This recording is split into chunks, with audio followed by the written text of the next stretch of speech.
Selamat pagi anak-anak. Bagaimana kabarnya hari ini? Ada yang tidak hadir? Sebelum kita memulai pelajaran pada hari ini, terlebih dahulu kita berdoa. Berdoa dimulai. Berdoa selesai.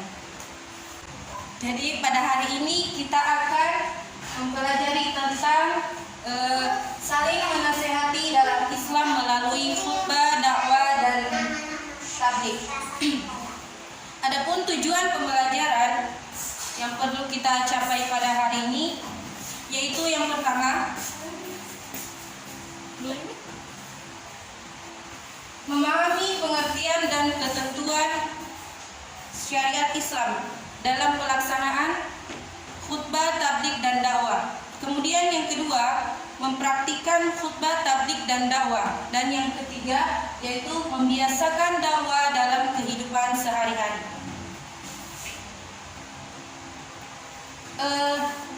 Di atas telah terlihat gambar, yaitu gambar yang sedang berdakwah, khutbah, dan tabligh.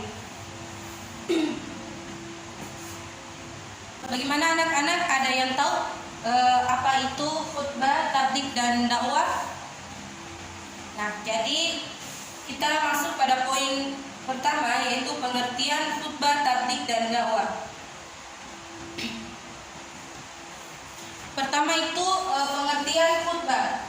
Khutbah berasal dari kata khotbah yakhtubu khutbatan, bermakna nasihat dalam kegiatan ibadah seperti sholat, yaitu sholat Jumat, Idul Fitri, Idul Adha, istisqa, kusuf, wukuf, dan nikah.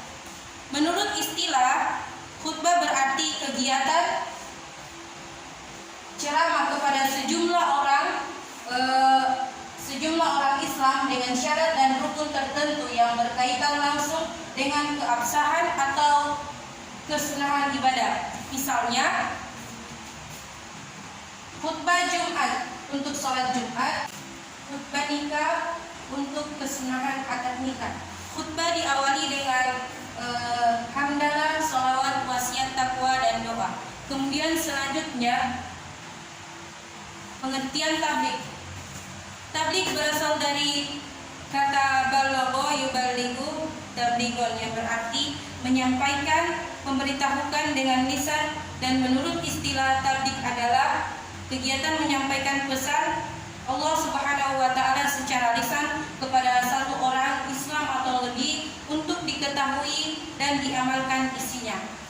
Kemudian selanjutnya pengertian dakwah. Dakwah berasal dari kata do'an yad'u da'watan, yang berarti memanggil, menyeru, mengajak pada sesuatu hal. Menurut istilah, dakwah adalah kegiatan mengajak orang lain, seseorang atau lebih ke jalan Allah Subhanahu wa Ta'ala secara lisan atau perbuatan.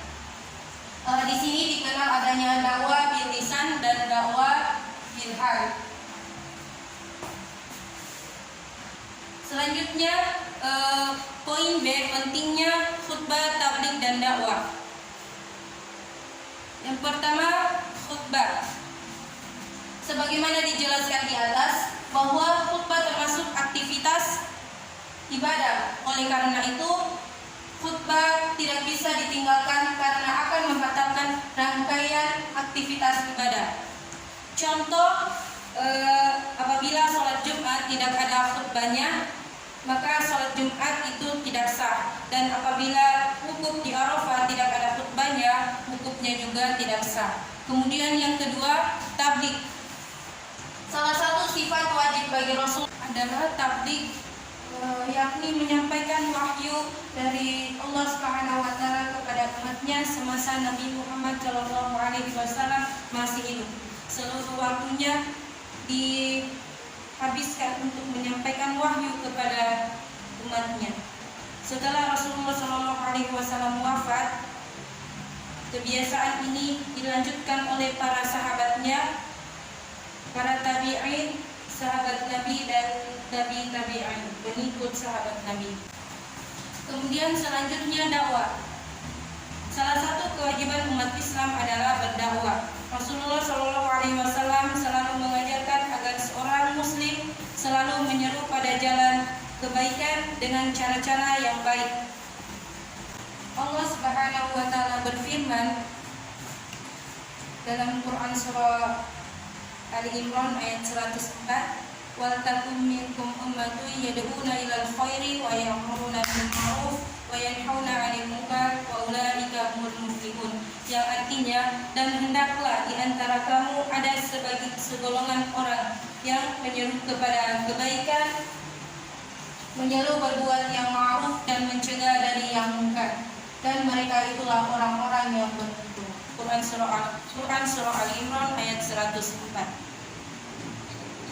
Kemudian selanjutnya ketentuan khutbah, tabligh dan dakwah. Yang pertama di situ terlihat ketentuan khutbah, yaitu yang pertama syarat khatib, yaitu Islam, balik, berakal sehat, mengetahui ilmu agama. Kemudian yang kedua syarat khutbah. Yang pertama, khutbah dilaksanakan sesudah masuk waktu zuhur. Kemudian yang kedua, khatib duduk di antara dua khutbah. Kemudian yang ketiga, khutbah diucapkan dengan suara yang keras dan jelas. Dan yang keempat adalah tertib. Kemudian rukun khutbah. Yang pertama yaitu membaca hamdalah, kedua membaca syahadatain. Kemudian yang ketiga membaca sholawat, keempat berwasiat, dan kelima membaca ayat Al-Quran pada salah satu khutbah, dan yang terakhir berdoa pada khutbah kedua. Selanjutnya sunnah khutbah, yaitu khatib berdiri ketika khutbah, kemudian yang kedua mengawali khutbah dengan memberi salam, dan seterusnya.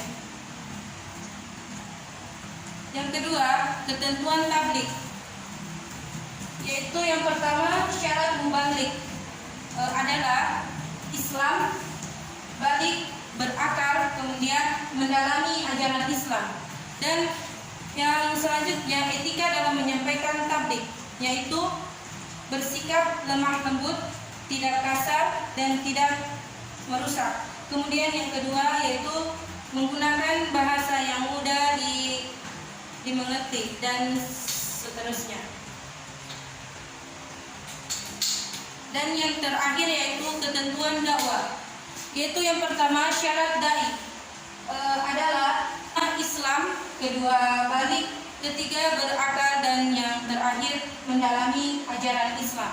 Kemudian selanjutnya etika dalam berdakwah, yaitu yang pertama berdakwah dilaksanakan dengan hikmah, yaitu ucapan yang jelas, tegas, dan sikap yang bijaksana.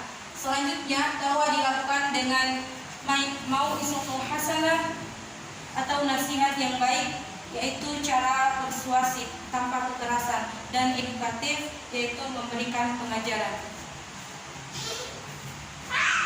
Mungkin itu saja materi yang bisa saya sampaikan pada hari ini. Lebih dan kurangnya mohon dimaafkan. Saya akhiri dengan ucapan billahi fisabilil haq fastabiqul khairat. Wassalamualaikum warahmatullahi wabarakatuh.